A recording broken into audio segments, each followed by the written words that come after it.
కడుపులోని క్రిములను తొలగించే వేప పువ్వులు. వేప పువ్వులకు జీర్ణక్రియను పెంచే శక్తి ఉంది.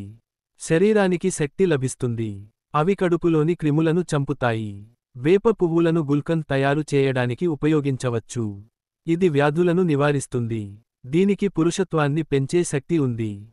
వేప పువ్వులను వేడినీటిలో వేసి ఆవిరి పీల్చుకుంటే తలనొప్పి మరియు చెవినొప్పి నుండి ఉపశమనం లభిస్తుంది.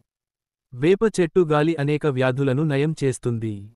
దీని కాండం, ఆకులు, రెమ్మలు మరియు పువ్వులు అన్నీ చాలా ఉపయోగకరంగా ఉంటాయి.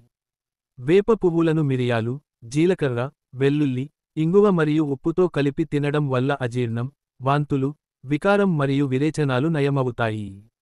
వేప పువ్వులను బెల్లం కలిపి తినడం వల్ల కడుపులోని కీటకాలు నయమవుతాయి. శరీర ఆరోగ్యానికి సంబంధించిన ఇటువంటి విలువైన సమాచారం మీకే కాకుండా ఇతరులతో కూడా పంచుకోండి. ప్రకృతిక ఆహార మరియు ఆయుర్వేద సలహాదారులు. సాంప్రదాయ వైద్యులు సిద్ధ వైద్యుడు సురేష్.